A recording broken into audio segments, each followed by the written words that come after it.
Assalamualaikum warahmatullahi wabarakatuh. Nama saya Herliana Julianti dari kelas 4A Pendidikan Biologi Untirta 2018. Kali ini saya akan menjawab pertanyaan UAS Genetika nomor 11, yaitu Genetically Modified Organism atau GMO merupakan organisme yang gen-gennya telah diubah dengan menggunakan teknik rekayasa genetika. Tujuan utama pengembangan GMO adalah untuk mengatasi berbagai masalah kekurangan pangan yang dihadapi penduduk dunia yang tidak mampu dipecahkan secara konvensional karena pertumbuhan penduduk yang begitu cepat. Namun, dalam pengembangannya sampai saat ini, GMO masih menimbulkan pro kontra atau kontroversi di tengah-tengah masyarakat dunia, baik yang terjadi di negara di mana GMO ini dikembangkan maupun di negara-negara pengguna produk GMO. Kontroversi yang sangat tajam justru terjadi di kalangan para ilmuwan. Masing-masing kelompok bertahan pada alasan yang dapat diterima secara ilmiah. Kemukakan pendapatmu tentang berbagai kontroversi dalam pengembangan dan penggunaan GMO. Benarkah GMO berbahaya bagi kesehatan manusia dan lingkungan? Kalau berbahaya, dalam hal apa berbahayanya? Bila tidak berbahaya, bagaimana kita bisa meyakinkan masyarakat bahwa memang produk GMO tidak berbahaya? Silahkan lakukan penelusuran literatur dengan bantuan internet untuk menemukan informasi yang mendukung pendapatmu. Kemukakan pendapatmu dan dari berbagai informasi yang mendukung dalam sebuah rekaman video. Oke, yang pertama, berbahayakah GMO ini untuk lingkungan dan untuk dikonsumsi? Nah, kalau untuk lingkungan, dari literatur yang saya baca, bisa menjadi berbahaya jika materi genetik yang dipindahkannya ini nggak tepat sasaran. Nah, kalau nggak tepat sasaran, tanaman yang hasil rekayasa genetikanya ini bisa menjadi tanaman yang beracun dan berbahaya. Selain itu juga, tanaman hasil rekayasa genetik dapat merusak keseimbangan ekosistem. Nah, bagaimana bisa merusak keseimbangan ekosistem? Karena tanaman hasil rekayasa genetik ini tahan terhadap gulma, tahan terhadap hama. Nah, nantinya jadinya kalau begitu hama-hama ini akan pindah ke tanaman yang tanaman yang bukan merupakan hasil rekayasa genetik. Jika begitu, nanti petani-petani mau tidak mau harus menggunakan tanaman hasil rekayasa genetik yang harganya itu tidak murah gitu kan. Terus tanaman hasil rekayasa genetik ini dapat mengubah struktur tanah jika dikembangbiakan, menurut literatur yang saya baca. Nah, selain itu, biasanya kan pengembangbiakan tanaman ini dilakukan di areal yang kecil. Sedangkan tanaman hasil rekayasa genetik memiliki sifat penyerbukan silang. Nah, dikhawatirkan sifat penyerbukan silang ini terjadi transfer gen yang tidak disengaja. Hal ini bisa berbahaya karena tumbuhan ini bisa jadi invasif, bisa jadi merusak tanaman lain, jadi kayak gulma gitu tanaman hasil rekayasa genetiknya. Nah, jika sudah begitu, tentunya kan harus dibasmi ya, harus dijaga tanaman hasil rekayasa genetik ini agar nggak ngerusak tanaman lain. Untuk menjaga tanaman ini kan tentunya butuh bantuan bahan kimia. Nah, bahan kimia ini tentunya tidak murah dan ini juga bisa merugikan gitu. Terus selain itu, dari tanaman hasil rekayasa genetik juga dapat menyebabkan punahnya suatu spesies. Contohnya itu larva kupu-kupu. Jika tanaman hasil rekayasa genetik ini berbahaya, maka larva kupu-kupu ini tidak bisa berkembang biak. Nah, lama-lama nanti bisa menyebabkan punahnya kupu-kupu. Nah, selanjutnya, berbahayakah ini untuk dikonsumsi? Di pasaran sendiri sudah banyak produk-produk hasil produk-produk hasil GMO atau hasil rekayasa genetik. Kebanyakan adalah dari kedelai dan jagung. Selain itu juga ada dari tomat. Jadi ada tanaman yang dikembangbiakan yaitu tomat, dibuat pertumbuhannya ini melambat sehingga nggak gampang busuk. Selain itu juga ada jagung, terus golden rice.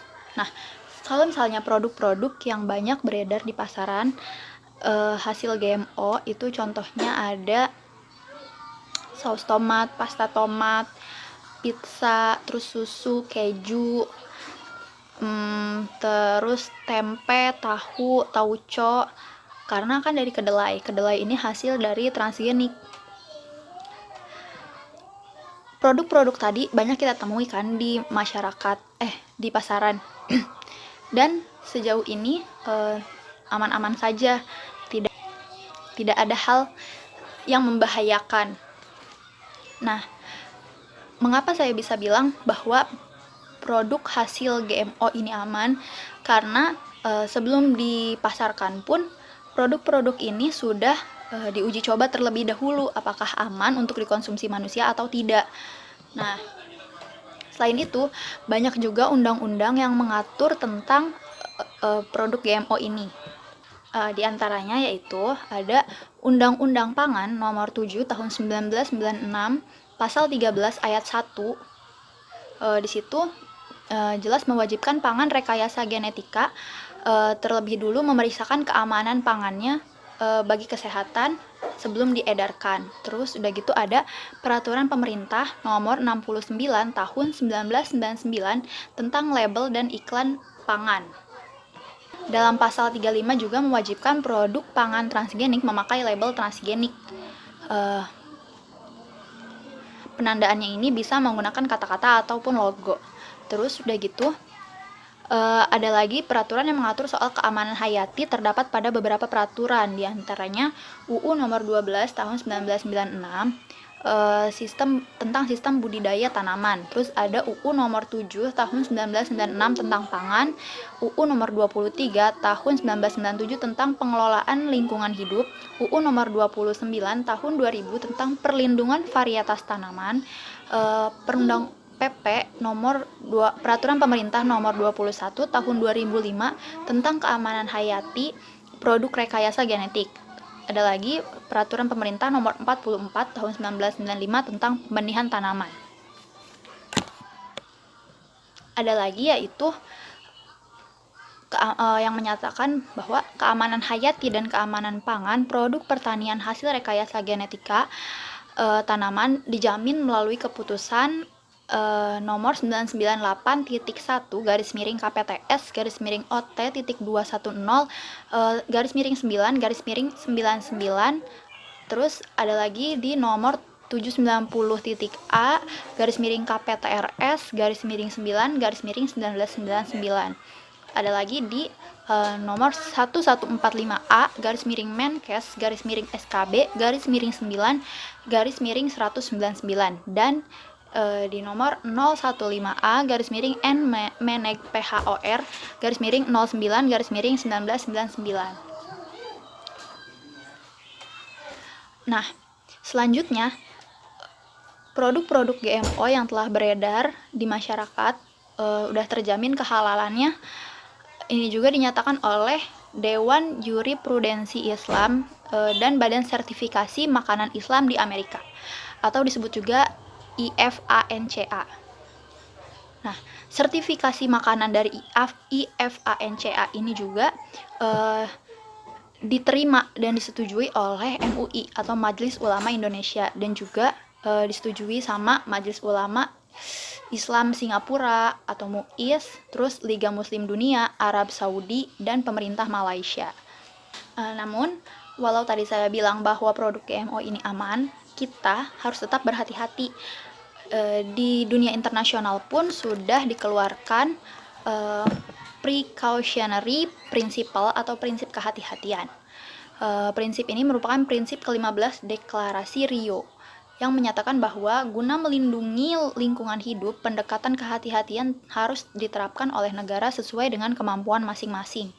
Ketika ada ancaman kerusakan serius atau tidak terpulihkan, maka kekurangan kepastian ilmiah tidak boleh digunakan sebagai alasan untuk menunda penghitungan biaya pencegahan akibat degradasi lingkungan. Jadi, dalam konsumsi GMO juga, walaupun kita sudah sehari-hari biasa mengkonsumsi produk-produk GMO seperti tempe, tahu, tauco, saus tomat, pasta tomat, dari keripik kentang, jagung-jagungan, tapi kita harus tetap berhati-hati kalau misalnya menemukan hal-hal berbahaya seperti habis makan itu kita sakit atau gimana, kita harus sebaiknya kita hindari, kita tidak mengkonsumsi itu lagi. Nah, yang jadi kekurangannya di Indonesia sendiri adalah produk-produk GMO yang beredar di masyarakat ini masih banyak yang belum diberi